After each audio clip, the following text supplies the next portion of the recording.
आज मैं परीक्षा में लिखने का बेस्ट तरीका बताने वाला हूँ जो आपको अधिक नंबर दिला सकता है।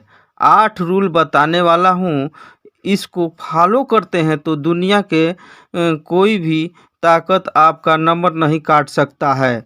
इस चीज़ के बारे में आपको कोई नहीं बताएगा और हम इसलिए आपको बता रहे हैं कि मैं खुद अध्यापक हूँ और काफ़ी भी जांच करता हूँ, तो हमें पता है कि नंबर क्यों काटा जाता है और पूरा नंबर स्टूडेंट को कैसे मिलता है।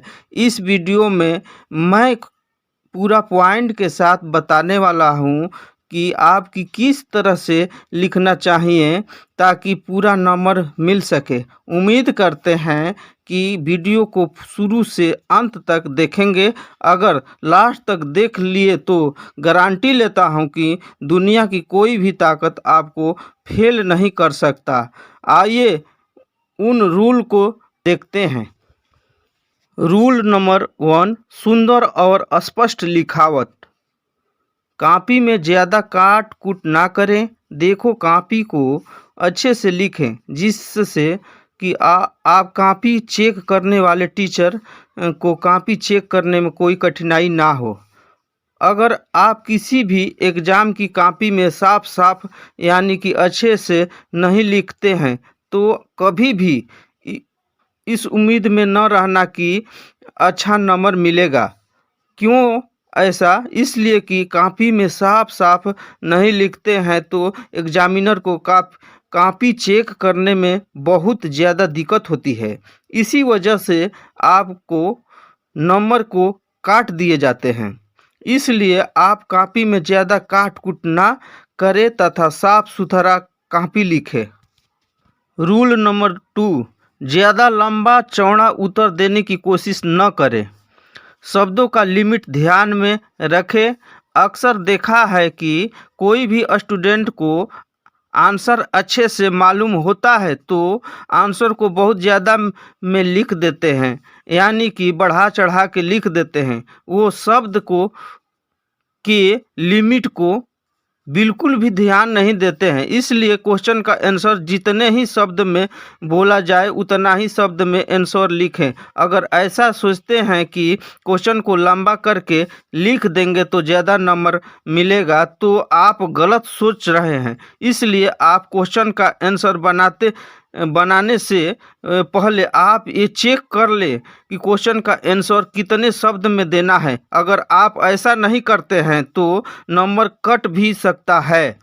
रूल नंबर 3, आंसर अपने से लिखने की कोशिश करें। आपको एग्जाम में क्वेश्चन पेपर दिया जाता है तो आप क्वेश्चन का आंसर अपने शब्दों में देने का प्रयास करें।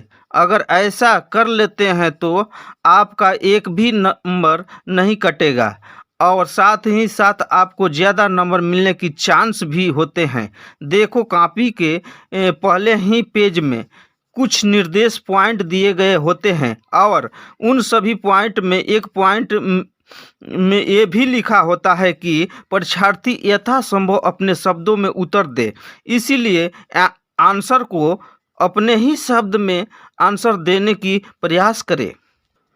रूल नंबर 4, प्रश्न को सेक्शन वाइज बनाना। क्वेश्चन को सेक्शन वाइज बनाने का प्रयास करें।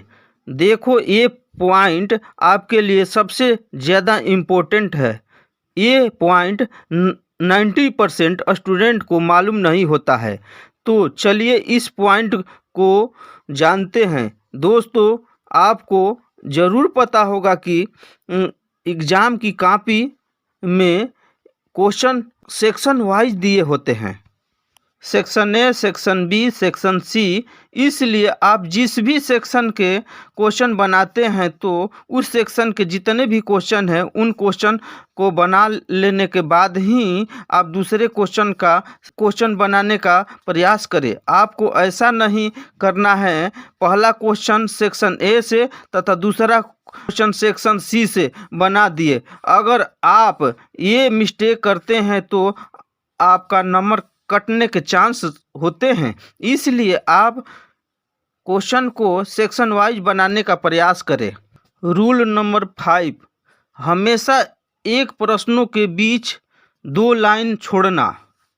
किसी भी एग्ज़ाम के लिए हैंडराइटिंग बहुत ही इम्पोर्टेंट होता है। अगर आपकी हैंडराइटिंग अच्छी है तो एग्ज़ाम में ज़्यादा नंबर मिलने के चांस होते हैं। आप एग्ज़ाम की कॉपी में अच्छे हैंडराइटिंग के साथ लिखने का प्रयास करें। आपका लिखावट जितना अच्छा होगा, कॉपी चेक करने वाले टीचर को कॉपी चेक करने में उतनी ही आसानी होगी। इसलिए आप अपने कॉपी को शुरुआत से अंत तक साफ साफ और सुंदर लिखने की कोशिश करें, जिससे आपको एक भी नंबर न कटे। एग्जामिनर हैंडराइटिंग को देखकर के नंबर देते हैं, आपके चेहरे को देखकर नहीं। मैं आपको एक और पॉइंट के बारे में बताऊंगा। ये भी पॉइंट आपके लिए बहुत ही ज़्यादा इम्पोर्टेंट है। आप पैराग्राफ छोड़कर लिखें। देखो, जब एग्ज़ाम के पेपर को लिखने बैठते हैं तो ये ध्यान में रखें कि पैराग्राफ छोड़ना बिल्कुल न भूलें। कोई भी क्वेश्चन बना लेते हैं तो 2-3 लाइन पैराग्राफ छोड़ना न भूलें। ऐसा करते हैं तो एग्जामिनर को कॉपी जांचने में सुविधा होती है। रूल नंबर 6, प्रश्न के नंबर को ब्लैक से तथा उत्तर ब्लू से लिखना, जिससे देखने वालों को अच्छा लगेगा और कॉपी जांचने वाले को भी कोई कठिनाई या दिक्कत नहीं होगी। रूल नंबर 7, प्रश्न में काफ़ी इम्पोर्टेंट को अंडरलाइन करना। अगर आपको लगता है कि क्वेश्चन में ये वाला भाग काफ़ी इम्पोर्टेंट है तो उसे ज़रूर अंडरलाइन कर दे, ताकि जांचने वाले की नज़र उस पर ज़रूर पड़े। अंडरलाइन करने से यह पता चलता है कि बच्चा का जानकारी है और अच्छी तरह से क्वेश्चन जानता है, तो इसलिए एग्जामिनर फुल नंबर देकर जाएगा। रूल नंबर 8, एग्ज़ाम में चित्रों की भूमिका। परीक्षा में कई बार ऐसे प्रश्न भी आ जाते हैं जिसका उत्तर चित्रों के माध्यम से समझना पड़ता है, बल्कि चित्र ही सबसे ज़्यादा महत्वपूर्ण होते हैं। कुछ बच्चे चित्रों के अहमियत न देकर लिखने में ज़्यादा ध्यान देते हैं। ये चित्र को छोड़कर अगले क्वेश्चन को उत्तर लिखने लगते हैं। वे कहते हैं कि चित्र अंत में बना लेंगे, लेकिन अंत में समय नहीं बचता और चित्र छूट जाता। एग्जामिनर को पता ही नहीं चलता, इसलिए नंबर काट लिए जाते हैं।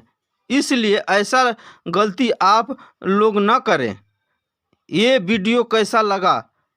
अच्छा लगा तो वीडियो को प्लीज़ लाइक सब्सक्राइब करें। जय हिंद, वंदे मातरम।